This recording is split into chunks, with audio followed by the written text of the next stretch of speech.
Breaking the Cycle: How to Free Yourself from Regret. Welcome back to Absolutely Focused Radio Podcast. This is episode 13, and we're diving into season 3 of Regret Ain't a Refund.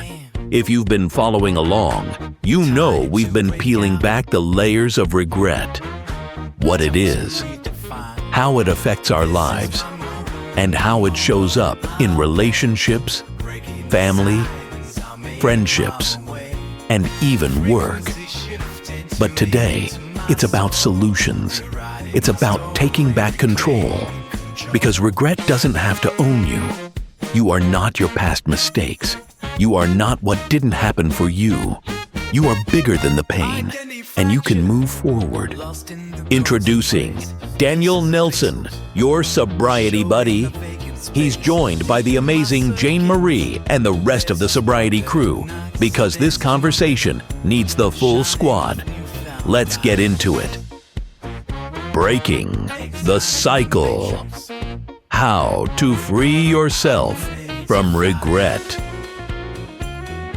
We've talked about how regret can hold us back, how it can be tied to our relationships, childhood experiences, and even our careers. But here's the truth. Regret isn't just about looking back. It's about what you do next. So today, we're getting into how to break the cycle. How do you stop regret from controlling your life? How do you move forward without carrying that weight with you? That's the key question, Daniel. Because regret can keep us stuck if we don't actively work to break free from it. But here's the good news. There are ways to move forward. And I want to walk our listeners through some of the most effective strategies. Acknowledge and name your regret. The first step in breaking free from regret is to acknowledge it. You can't heal what you won't face. A lot of people suppress regret because it's uncomfortable. It forces them to admit they made a mistake or missed an opportunity. But avoiding regret only makes it grow. So take a moment and ask yourself, what is the regret that keeps coming up for me? Is it something I did?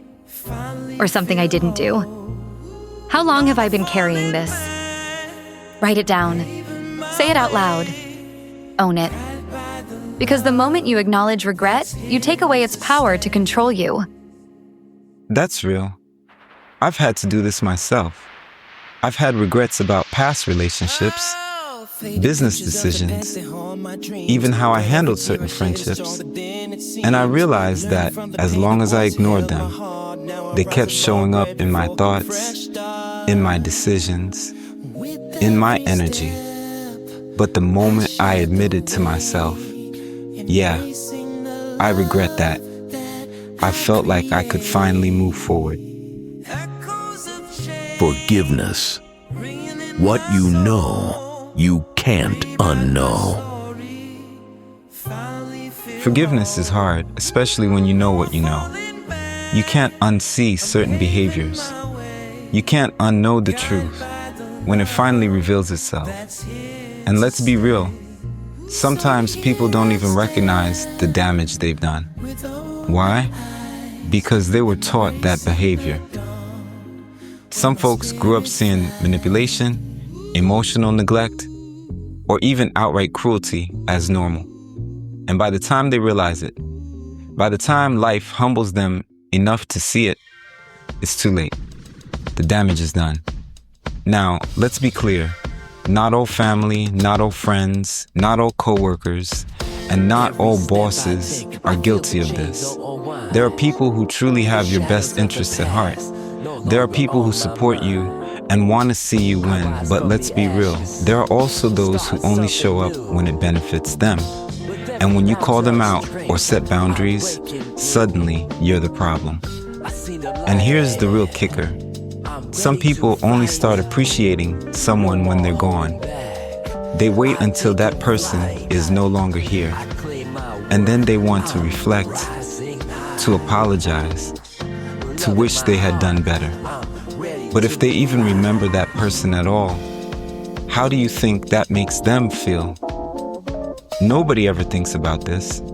They just say, or get over it. But the moment you start holding people accountable for what they did, the conversation shifts.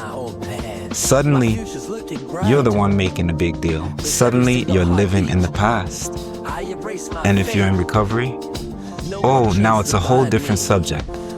Now, instead of people seeing that you're defending your sobriety, your mindset, your life, they try to make you feel guilty for protecting your peace. That's a major issue, Daniel, because the reality is people often don't like when you start healing, especially if your healing requires them to confront their role in your pain. And here's where forgiveness gets tricky. A man convinced against their will is of the same opinion still, meaning you can't force someone to see their wrongs.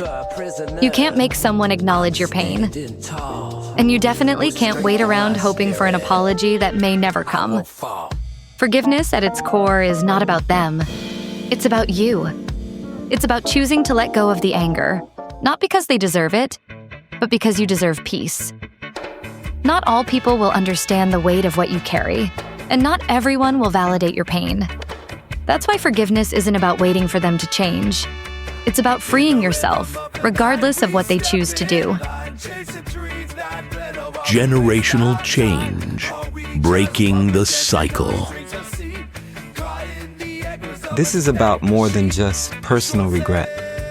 This is about making a generational change. Because some people never break free from the cycle. They repeat the same behaviors they grew up around. They carry the same pain that was passed down to them. They never question it, never challenge it, and the pattern continues. So let's ask the real question. Who in your life is going to be the one to stop it? Who is going to be the one to say, this ends with me? Because if you're listening to this right now, maybe you are that person. Maybe you are the one who's supposed to stop regret from running through your family like a disease. And let me tell you, it's not easy.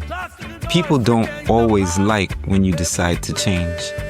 But I'll say this, don't ever let someone guilt you for protecting your peace. Don't ever let someone shame you for setting boundaries. Because the truth is, the people who don't respect your boundaries are the very ones who benefited from you not having any.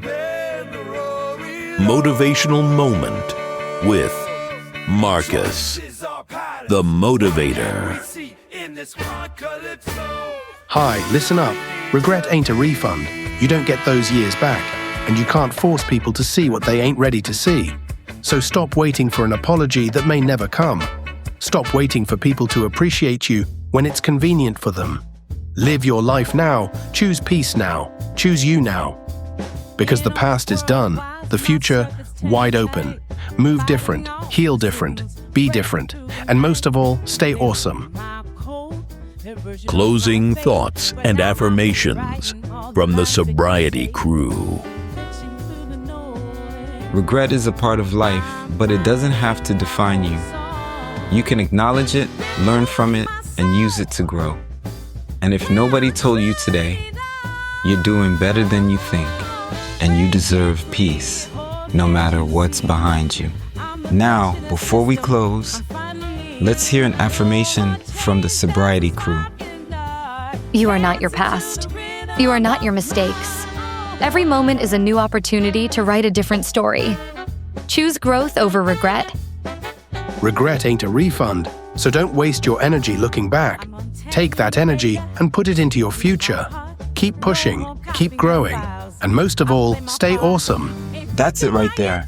Hit me up on Absolutely Focused Radio. Let's keep the conversation going, and don't forget, check out my book, 77 Affirmations of Sobriety, on Amazon. Stay awesome and smile on purpose, because you are the purpose. Breaking free, oh can't you see? Out of this messes, I'm finally me.